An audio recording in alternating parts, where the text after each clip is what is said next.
Today we are going to discuss about very important acts, that is 1935 Government of India Act and Indian Independence Act 1947. So ఈ రోజు మనము 1935 Indian government act 1947 భారత ప్రభుత్వ చట్టం గురించి తెలుసుకుంటాము. So first, the Government of India Act 1935. You know very well, this act marked a second milestone towards complete responsible government in India, because the Government of India Act 1919 provided responsible government for the first time in India, whereas this act 1935 act is considered as second milestone towards complete responsible government in India. భారతదేశంలో బాధ్యతాయుతమైన ప్రభుత్వాన్ని ప్రవేశపెట్టడంలో ఈ చట్టం రెండవ mile stone గా మనం చెప్పుకోవచ్చు. The report of the Simon Commission and the round table conferences were the basis of this act. ఈ చట్టం ఏర్పాటు చేయడానికి what are the basis? Simon Commission, round table conferences. You know very well, the last provision which are mentioned in the Government of India Act 1919, the statutory commission established by the Britishers periodical manner for inquiry into the 1919 Act progress and development.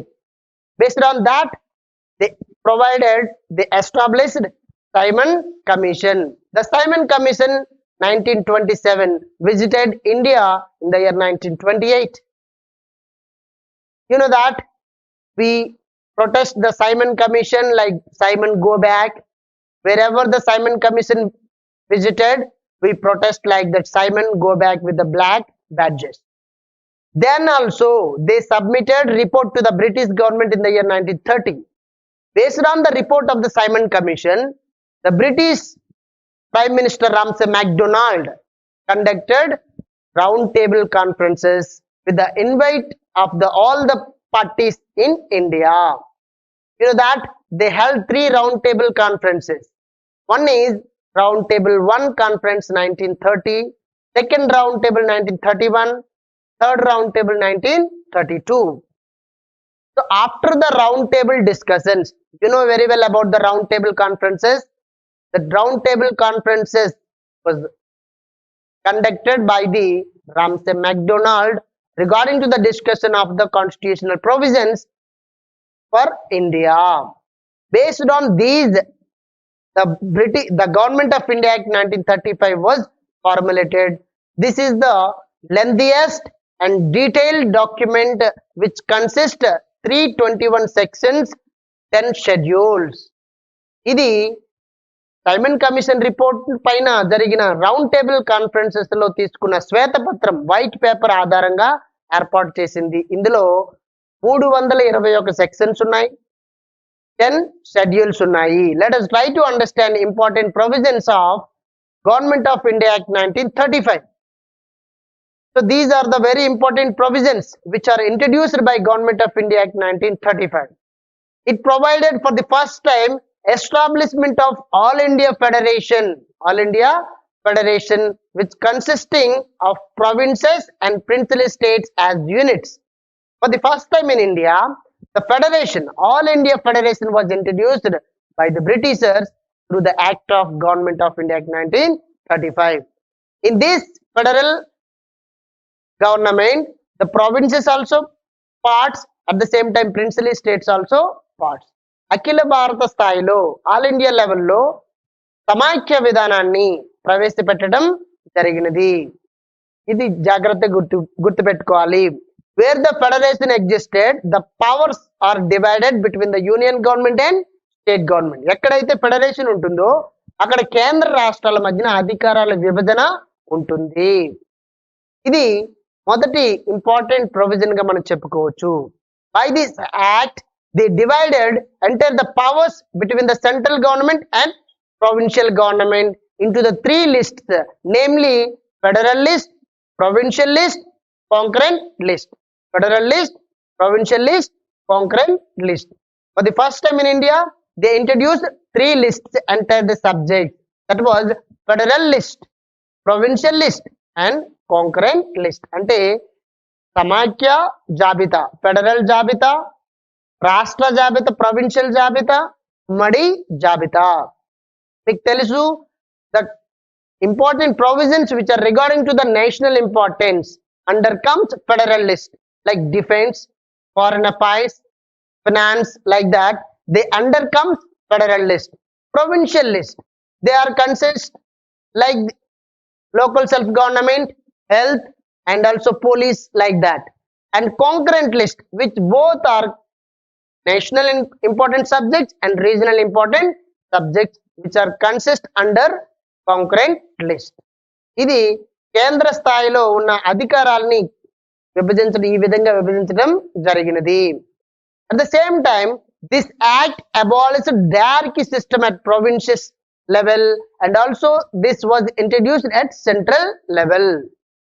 ద్వంద్వ ప్రభుత్వ విధానాన్ని చట్టం ద్వారా కేంద్ర స్థాయిలో ప్రవేశపెట్టారు, రాష్ట్ర స్థాయిలో రద్దు చేశారు. అంటే రాష్ట్ర స్థాయిలో ఉన్న ద్వంద్వ ప్రభుత్వ విధానాన్ని రద్దు చేసి కేంద్ర స్థాయిలో ప్రవేశపెట్టడం జరిగింది. Because of for providing provincial autonomy to the provinces, రాష్ట్రాలకి అధికారాలు ఇవ్వడం కోసం అనేది రాష్ట్ర స్థాయిలో ఉన్న ద్వంద్వ ప్రభుత్వాన్ని రద్దు చేసి రాష్ట్ర స్థాయిలో ఉన్న అన్ని అంశాలని భారతీయులకే ఇవ్వటం జరిగింది. అంటే రిజర్వ్డ్ సబ్జెక్ట్స్, ట్రాన్స్ఫర్ సబ్జెక్ట్స్ మొత్తం కూడా భారతీయులకు ఇచ్చేశారు రాష్ట్ర స్థాయిలో. Where this same introduced at central level, ఇదే కేంద్ర స్థాయిలో ప్రవేశపెట్టడం జరిగింది.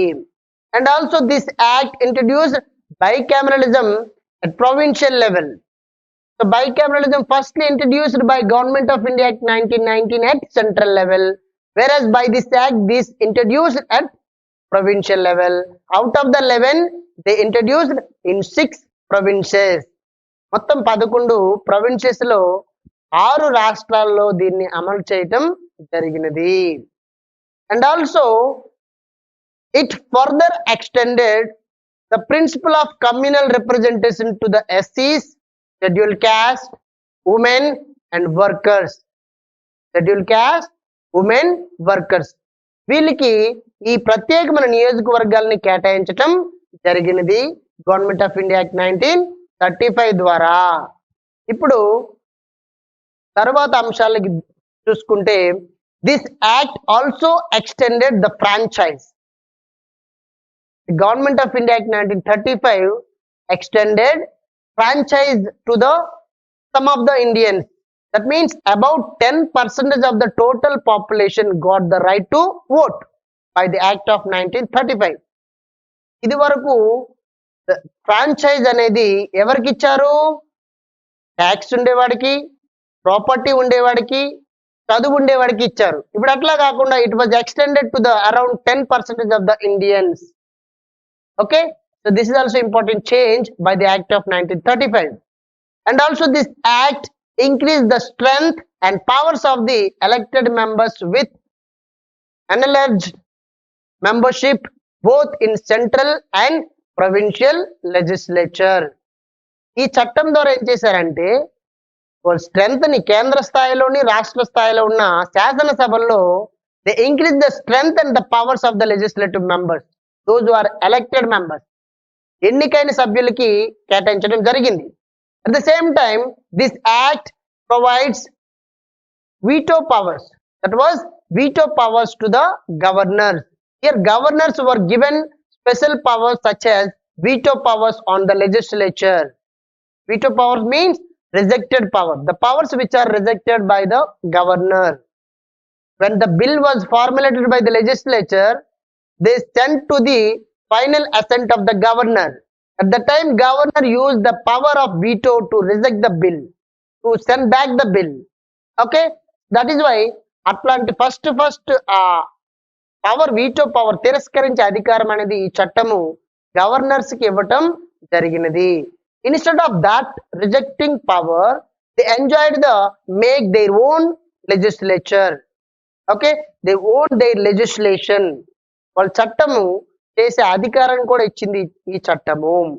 And also it provided the secretary of state for India with the team of advisers. ఈ చట్టం ఏం చేసిందంటే సెక్రటరీ ఆఫ్ స్టేట్ అనే ఒక పోస్ట్ ని క్రియేట్ చేసి కొంతమంది సభ్యుల్ని అడ్వైజర్స్ గా అపాయింట్ చేయటం జరిగింది. And also it provided for the establishment of reserve bank of India in India. We know very well Reserve Bank, which was formulated by the Government of India Act 1935. For what purpose? To control the currency and credit for the India. భారతదేశంలో ఉన్న ఈ నగదు ఏదైతే ఉంటుందో దానికి సంబంధించిన తయారు చేయటం, ముద్రించడం దానికి సంబంధించింది కానీ, కంట్రోల్ చేయడానికి సంబంధించింది కానీ ఒక రిజర్వ్ బ్యాంక్ ఉండాలనే ఉద్దేశంతో మొట్టమొదటిసారిగా ఈ చట్టము చేయటం జరిగింది. And also it provided for the establishment of not only the Federal Public Service Commission but also the Provincial Public Service Commission. భారతదేశంలో మొట్టమొదటిసారిగా federal public service commission for the recruitment of central government employees. there was a Federal Public Service Commission. At the same time, at provincial level, for the recruitment of the state officers, they established State Public Service Commission, Provincial Public Service Commission for 2 or more provinces in India. భారతదేశంలో కేంద్ర స్థాయిలో ఉద్యోగుల్ని, రాష్ట్ర స్థాయిలో ఉద్యోగుల్ని భర్తీ చేయడానికి public service commission system అనేది ఈ చట్టం ద్వారా ప్రవేశపెట్టడం జరిగినది. At the same time, this act provided for the establishment of federal court, like that the present Supreme Court was previously called as Federal Court. That was firstly established in the year 1937 by the Act of 1935, Government of India Act. These are the important provisions of Government of India Act 1935. Let us try to understand criticism of Government of India Act 1935. The Government of India Act 1935 firmly laid the foundation for the establishment of an All India Federation in India. At the same time, this act has made attempts to establish responsible governments in provincial level. This act also criticized for a number of limitations and drawbacks. ఈ చట్టం అనేది భారతదేశంలో all India federation ఏర్పాటు చేసింది. అట్లాగే రాష్ట్ర స్థాయిలో బాధ్యతాయుత ప్రభుత్వాన్ని కూడా ప్రవేశపెట్టింది. అయితే ఈ చట్టంకి కొన్ని విమర్శలు కూడా ఉన్నాయి. Because of there are some limitations, drawbacks. ఏంటవి అనేది ఒకసారి చూసుకుంటే, through this act the government of British increased the strength and powers of the legislature. So this was enjoyed only the 14% of the Indians were eligible to the vote. By the increasement of the strength and the powers, only the 14% of Indians enjoyed the such eligibility to vote on the bills. Okay, so ఏం చేశారంటే చట్టాల పైన చర్చించే అధికారం ఇచ్చారు కానీ 100% లో 14% Indians కే chance దొరికింది. ఇది ఒక విమర్శ. అట్లాగే major control was still under the Britishers because you know that dual government, you know the diarchy system. Because of the diarchy system, the important provisions vested with whom? Britishers. That's why the major control still under Britishers. This is also one drawback. So British ఆధిపత్యం ఇంకా కొనసాగుతుందని చెప్పాలి because of ద్వంద్వ ప్రభుత్వము. And also this act did not satisfy the aspirations of Indians regarding to what? Complete independence. భారతదేశంలో పూర్తి స్థాయి స్వతంత్రాన్ని ఏర్పాటు చేయాలన్న Indian national movement leaders or Indian National Congress leaders aspirations fulfil కాలేదు. అది కూడా ఒక విమర్శ. And this act was severely criticized for providing veto powers to the governor generals. మీకు అందరికీ చెప్పుకున్నాం, the governor generals enjoyed the veto powers by this act. That power is called rejecting power. If the bill sent to the governor general's assent, the bill was rejected, may approved, may not approved by governor general. He may give assent, he may not give his assent because he enjoyed the veto power. So this is the criticism on Government of India Act 1935. 35. As a result of its many limitations, this act was rejected by the Indian National Congress. And also, they demanded for complete independence and formation of Constituent Assembly to draft a new constitution. ఈ చట్టము Indian National Congress అనేది విమర్శించింది, తిరస్కరించింది కూడా. At the same time what they demanded for establishment of constituent assembly for making new constitution for India. And then Indian Independence Act 1947. This is the last and final act formulated and implemented by the British government for India. Here, ఇదే భారతదేశంలో చివరి చట్టం, British వారు రూపొందించిన చివరి చట్టంగా పేర్కొనాలి. ఈ చట్టాన్ని భారత స్వతంత్ర చట్టం 1947 అని అంటాము. And it was the product of the combined efforts of Lord Mountbatten and the last British Governor General. Lord Mountbatten is last British Governor General of India, and the Clement Attlee. Lord Clement Attlee was the Prime Minister of Britain at the time, because based on the recommendations of Clement Attlee, Mountbatten formulated Mountbatten Plan. This Mountbatten Plan is the source of formulation of 1947 Indian Independence Act. This act, introduced in the British House of Commons on July 4th, 1947 and approved by British Royal the year 1947, please correct it, 1947 July 18th. Let us try to understand important provisions of 1947 Indian Independence Act. By this act, the entire British rule was ended in India, and they declared India as an independent country and sovereign state from the date of August 15, 1947. August 15, 1947 date నుండి భారతదేశం స్వతంత్ర దేశంగా, సార్వభౌమ దేశంగా ప్రకటించడం జరిగింది. భారత స్వతంత్ర చట్టం 1947. And also, this act provided for the partition of India. Partition of India. This act divided India into two independent dominions, such as India and Pakistan. And also, they worked as constant assemblies for making constitution and the legislature for making laws. So keep in mind, భారతదేశం విడిపోవడానికి ఈ భారత స్వతంత్ర చట్టం అని తీసుకురావడం జరిగింది. భారత స్వతంత్ర చట్టం 1947 ద్వారా భారతదేశము పాకిస్తాన్ గా, భారతదేశంగా విడిపోయింది. ఒక్కొక్క దేశానికి ఒక్కొక్క రాజ్యాంగ పరిషత్ని ఏర్పాటు చేయడం జరిగింది. ఓకే, అదే రాజ్యాంగ పరిషత్తే ఏం చేసింది, రాజ్యాంగాన్ని తయారు చేస్తుంది ఒక పక్కన, ఇంకొక పక్కన దేశానికి అవసరమైన చట్టాలను కూడా తయారు చేస్తుంది. The British supremacy over the British India by this act. By this act, the British supremacy, that means no Britishers controlled the British India by this act, because that controlling power, the supremacy powers of the British ended by this act. And also, princely states shall cease to exist. Princely states ki స్వేచ్ఛ ఇచ్చేసారన్నమాట. వాళ్ళు ఎందులో ఉండొచ్చు, independent గా ఉండొచ్చు. And if they are interested to join into India, they may join. If they are join in Pakistan, they may allowed. That is why princely state కి, అంటే స్వదేశీ సంస్థానాలకి ప్రత్యేకమైన హక్కులు ఈ చట్టం కల్పించింది. వాళ్ళు ఇండిపెండెంట్ గా ఉండొచ్చు, ఇండియాలో జాయిన్ అవ్వచ్చు, లేదంటే పాకిస్తాన్ లో జాయిన్ అవ్వచ్చు. At the same time, this act provides territories of the two dominions were defined, but they were empowered to include or exclude territory themselves.